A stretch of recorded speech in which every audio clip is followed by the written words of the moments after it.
We have so many stories in our lives, but our stories are not always heard. On the Hear My True Story podcast, we tell our own true stories. Before the white car parked, our head teacher had scattered. Looking at him, I could only see his tie that was flying backwards, waving at us, and he disappeared in thin air. I want to share my life story. I want to share my voice with the people because I know that just a small joke I can tell through this podcast, it will make someone smile. When you ask me what I fear most in life, I would definitely respond to you and say it's fear itself. We are fighting for togetherness. We are fighting for equal rights. We are fighting to end injustice. You don't have to be a storyteller or writer because, guess what? Life writes the best stories. Hear my true story. Right at the moment when I got onto the bus, I remember looking everywhere. And the only thing my eyes was looking for was at least somebody that looked just like me. I was looking for any black person around. It was a bit difficult. I didn't know where to look. But surprisingly, when I looked in front, I realized the driver. The driver looked just like me. I almost felt like shouting, "Brother!" This is your favorite time of the week with your number one podcast. Hear my true story. Yeah, my dear listeners, welcome to Hear My True Story podcast. It is me, your host, Otaku, and I'm really excited to have you this week. What is so special about this time of the year? We are taking our summer break. Wow, I'm happy to say that. However, maybe some of the listeners are really sad that we are taking a break. However, we are not leaving you without something. What is so special is that we are going to be sharing with you our past episodes from our past conversations. Our best conversations that we had on this podcast. For the new listeners, this will be fresh for you. However, for the old listeners, these are some of the best conversations, the best episodes that you can revisit again and re-listen to. Because you know what? There's always something new to learn about something. Therefore, guys, sit outside wherever you are in the sun. Enjoy listening to some of these wonderful conversations that we are publishing on our podcast. Wow. I'm always excited to say something. There's also something new coming up, and I hope that you enjoy it. But after our summer break, we shall be bringing you a wonderful conversation on Hear My True Story podcast. I leave it as a surprise for those who keep listening to Hear My True Story podcast. Check every week. And for those who are listening for the first time, subscribe and check every week. We shall be having for you something. After our summer break, we bring you a wonderful, wonderful series of conversations with wonderful, wonderful storytellers. Thank you for always listening to Hear My True Story podcast. With you every week. Hear my true story.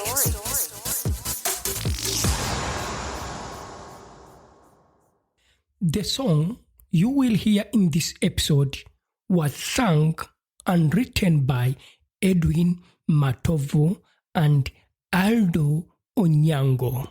Aldo Onyango in this episode will tell us his personal true story, his personal experience of living and staying in Germany. I hope you enjoy his story.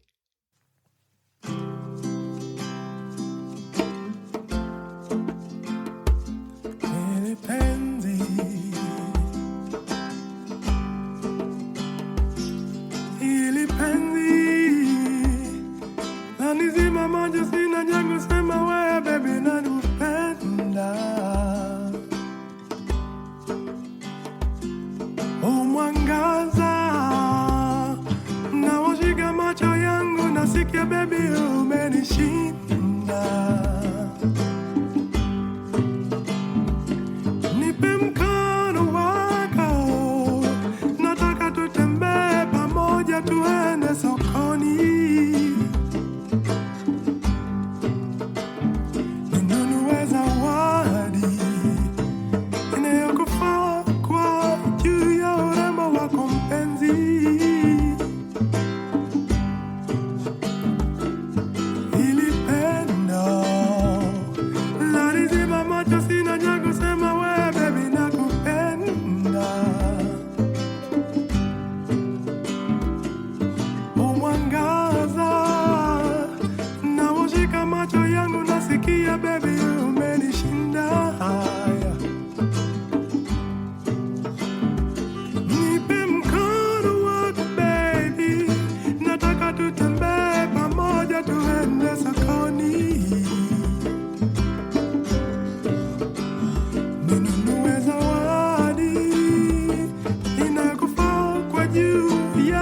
lumago mwe muli eddagala lyange erimponya obulwadde buli obwagaana. Mpulira bangi bagamba ebyange byalema, ebyange tebisoboka, naye mpulira munda muli. Bambi ogwange togumenya, tonkola ebyabali, ndi muto mu nsonga zino. Kati ntwala oba kibalume, gwe kirumya agende ampaabire mu nkulu.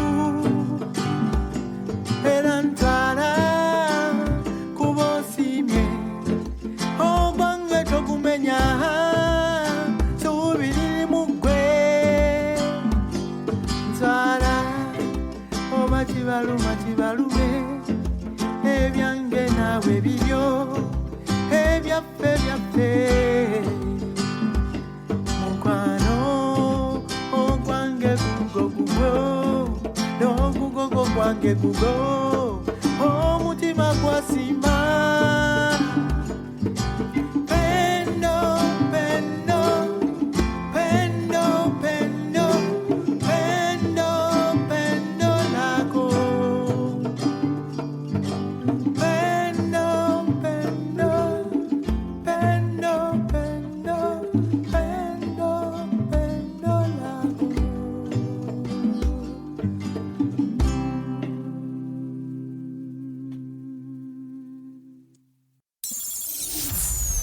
Your favorite podcast is here. Hear my true story. The day I knew I was coming to Germany, for the time I couldn't estimate, I felt a shaky wave go through my whole body. I had mixed feelings. I didn't know what was awaiting me. Busy people, having to fix appointments to even meet as a mere friend, just to keep life moving. The fear of being segregated against because of my look. The fear of, being one of those people that people underlook and don't really think they can do anything in life. There was just a lot going on in my head. There was a conflict that I couldn't really explain. I didn't even know how to start solving it. But I knew, after all, I'd made my decision to move on. For I knew I was coming for something good. And I knew I was born a winner. Yeah. And this takes me back to the day I remember making a very long walk in Hamburg with people staring at me. Some excited. I kind of felt, they felt maybe happy to see me. Some had very angry faces and looking at me, and I thought, wow, they would eat me any second. That fear that creates a very strong insecurity in a person's heart. I was just scared. So I had to move really very fast. I was like, I got no really chance here. I had to move very fast. Of course, it was also cold. It was my first winter experience. The winter was snow everywhere. Everyone running around with a very big jacket. But of course, being my first experience, I was just shaking like chicken. I couldn't hold it anymore, so I had to run to the bus. And to me, of course, a bus was also a place I saw myself getting the protection away from those wild faces that were looking at me. And right at the moment when I got onto the bus, I remember looking everywhere. And the only thing my eyes was looking for was at least somebody that looked just like me. I was looking for any black person around. It was a bit difficult. I didn't know where to look. But surprisingly, when I looked in front, I realized the driver. The driver looked just like me. I almost felt like shouting, "Brother!" But I said, no, I probably need to keep myself back. I need to keep that dignity of being an African, in Germany and all that, So I had to keep it back to myself. But of course, there was that kind of great feeling that was running through my veins. I knew, and I was very sure that I was proud of this guy. One may start wondering why I would be proud of a bus driver. He looked like me. He had that big trust from the passengers he was driving. Those were hundreds of people. It was just too much in the bus, many people. And you could see, the comfort that people felt, traveling with the bus. That responsibility this guy was carrying of making sure that everyone reaches safely at their destinations was what I admired about him. He was the first black driver I was seeing in my life in Germany. And I was then talking to myself because at this moment, the fear of being a minority in a group of everyone who looked totally different to me faded away.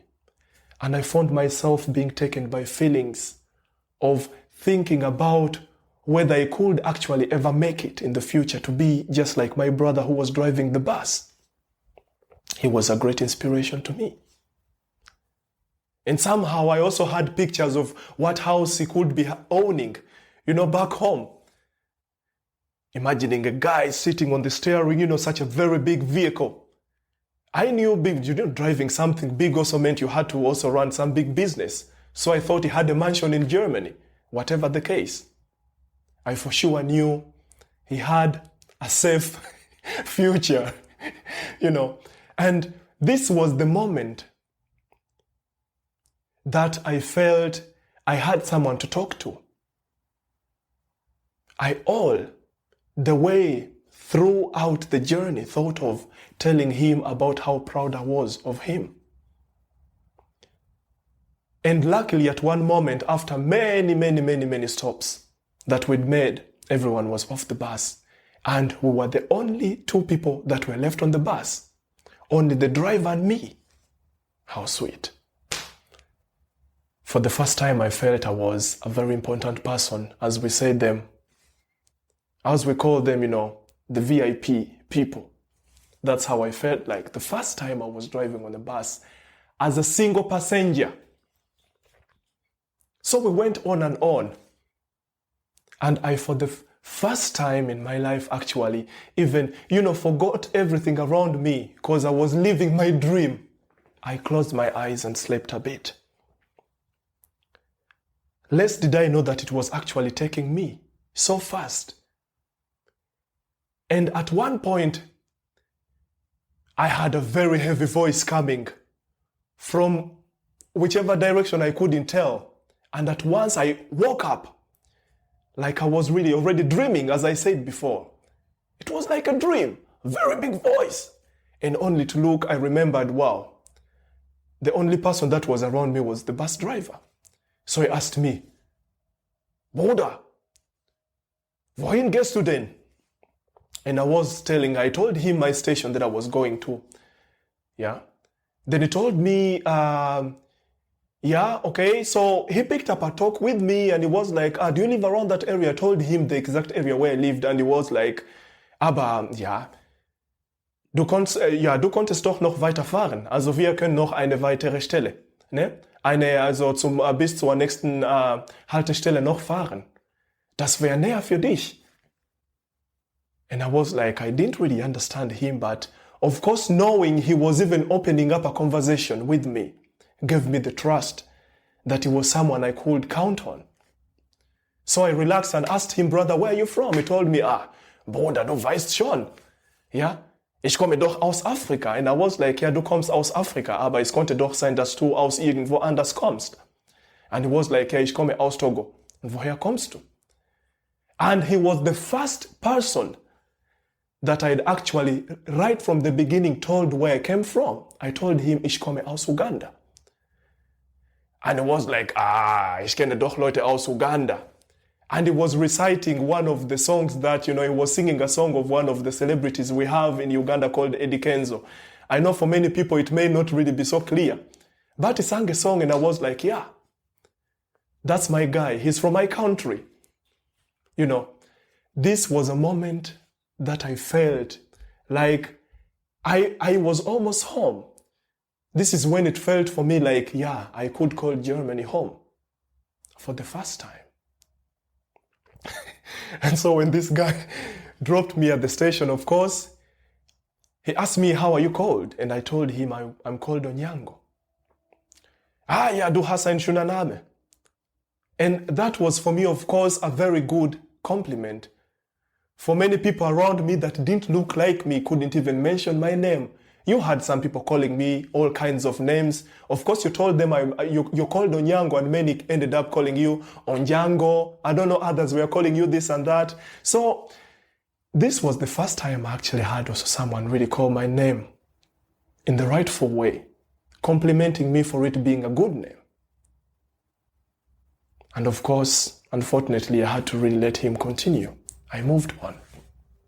The journey back home was shorter, but that was the moment when I thought I had to really work and fight. For I've seen a brother that has made it through, a brother a brother in whom people trust. So I was like, if he could make it, I will also make the same. Of course, just to change the story a bit shortly, I didn't end up being a bus driver. But it was, of course, something inspiring. But I decided, of course, to get into what I used to do back home in Uganda. I kept working with children, with youth, in a social institution, or a place many would call, a youth center, dealing in music, dealing with people's emotions. Of course, when you had people that came to you and they want to talk about their problems. And there I was at it. The more I got the security in the German language, the more I opened up and I realized I could make it. So I didn't stop at that. This same motivation actually also pushed me forward to doing a profession, to studying something in the field of social work. And that's where I find myself up to now. Just like people trusted my brother that was driving the bus in Hamburg, it's the same way people trust me today with their children. I teach them. I talk with them about any problem that they have in life, and there we are. So, honestly speaking, I know there are really many stories, of course. There are feelings about whether angels really live, but I, for sure, would say that I, for the first time also in my life, saw an angel in Germany. And this is the guy that gave me the motivation that still pushes me up to today. If you enjoyed the music of Edrine Matovu and Aldo Onyango, you can find more of it on their online music platforms: iTunes, Edrine Matovu, Spotify, Edrine Matovu, and YouTube. You can find them on the channel of Edrine Matovu Arts.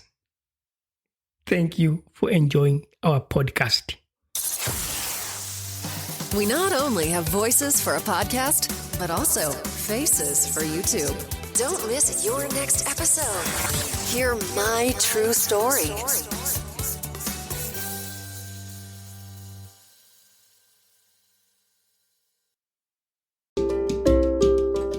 Thank you for listening to our podcast, Music by Edrine Matovu, hosted and produced by Otako. Subscribe to our podcast for more stories and visit us on our website, hearmytruestory.com, for more stories.